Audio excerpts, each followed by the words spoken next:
decision to buy a dirt bike or a scooter, and we're going to show you this cluster that we've got ourselves in.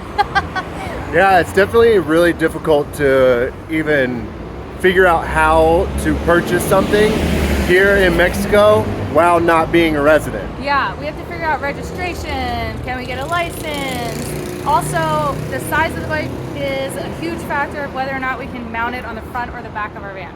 Yeah, and that's a huge thing for me because I want to be able to mount it to the front because then we can access the doors, the back doors really easily, but also it levels out the van. So we're here. We're gonna pick up our motorcycle rack. Woo! Don't got the bike yet, but we got the rack.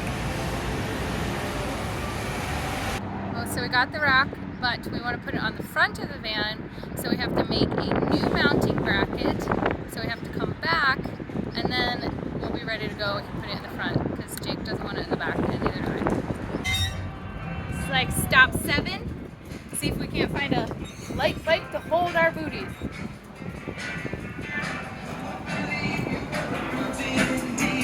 Hey guys.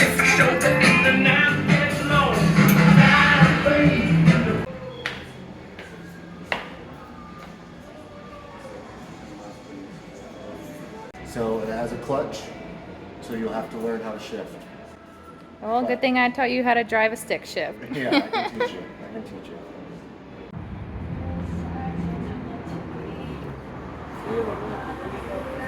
Here you go, Jake. Yeah. These work great. Jake is shopping for weight and cost. I'm shopping for cuteness. Yeah. Priorities here. We gotta Weight look and cost. good while we're riding it. It's for the confidence booster. It's my first time riding a bike. This is perfect. Great size for you.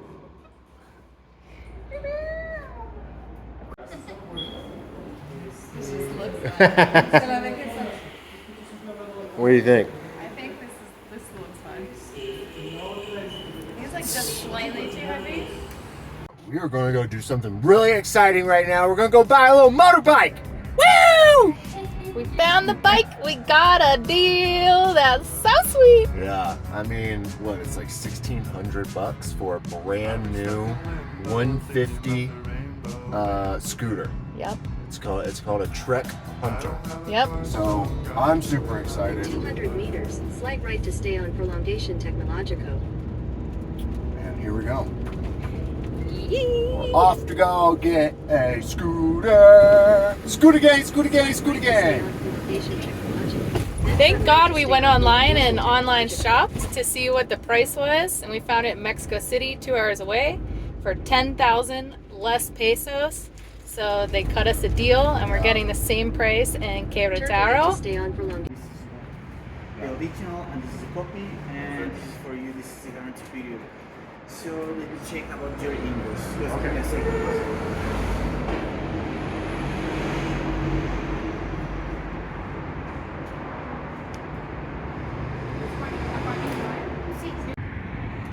There she is. Oh, it's glory. We just gotta figure out a name for it. Introducing Gordita. As you can tell, Emmy got to name her. So yeah.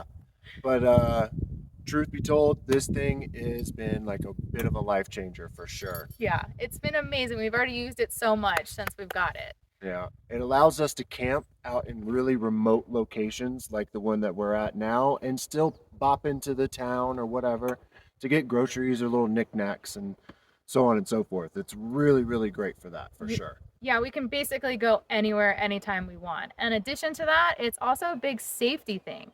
If we were to break down in the middle of nowhere, we now have an extra set of wheels to be able to go get help and get whatever that we need. So it's really nice having this for the security aspect as well. And it gets great gas mileage. Yeah. One big thing that we debated when we were shopping around was new versus used. Obviously, it's a lot more cost effective to get a used bike or scooter. You're going to be paying for scooters. We were looking at like $600 to maybe $1,000 for a lot of used ones, where a new is like twice the price. But there was 2 big reasons why we went with new over used. Yeah, so it's easier to get registered because you're starting out with a clean slate. Yeah. And then that way getting your paperwork and like getting the process started isn't that big of a deal, because there's something called a factura, which follows every bike and or car. Yeah. And if anyone didn't pay their factura over years or a year, then you end up paying that. Yeah, it just makes everything easier when you start with a clean slate, warranty, all of that. And then the other big reason why we went with new is it really opens up your options. We had a lot of specific things that we were looking for. And when you're looking at used, you're looking at bikes that are lightly used. So really good bikes are not going to be sold, after somebody only uses them a little bit. And so you're kind of limited on your options in terms of quality and different features that you're looking for. New, you basically can get whatever you want. Now let's talk about getting your moto registered legally in Mexico so you can get some license plates. You have about 10 to 14 days to get this process done after you purchase the bike. After that, you run the risk of potentially getting pulled over and getting your motorbike seized. When you buy the bike, whatever passport you use, that's the one that matches your factura, so that's the identification that you're going to need. It's very important that your passport and factura information match when you go to get it registered. It doesn't have to be a Mexican passport, it's just whatever passport you have that you're using on the factura. For registration, you're also going to need proof of address. This is typically a utility bill, or you can use a temporary or permanent residential visa. And with that, you get what's called a CURP number or CURP number, and that is essentially a Mexican Social Security number. And you're going to need those things in order to get it registered. Now, there are a few different states that you can actually register the vehicle on a tourist visa. As long as you have proof of address, you should be able to register your vehicle in Sinaloa, Nayarit, Guerrero, and Guanajuato. Now that might change depending on any given day, because all of the states in Mexico are sort of governed a little differently, and sometimes it depends on who you ask and what day you ask, but that's the best information that we have on where you can possibly get this done on only a tourist visa. In addition, you might also need to get a driver's license, a Mexican driver's license in certain states before you get it registered. I know Guanajuato is one that requires it, and there's probably some more, so that's another one that you want to look into before getting it registered. Well, let's say you don't have those things, an address and all that. You're a traveler just like us. Well, don't worry. In Mexico, there's a guy.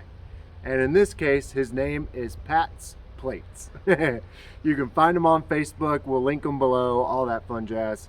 But it's a very, very simple process. It's all legal. And he just has people that are in those states that Emmy mentioned, where it's easier to register and get plates for you or I. And with that said, you have to send him all the correct paperwork. So you have to send him that factura that Emmy mentioned, and you also have to send him the copy of your passport and some other information. Reach out to Pat, he'll let you know. And once all that is done and secure, next thing you know, he's getting plates for you and sending them via DHL. Coming to a DHL near you are your plates.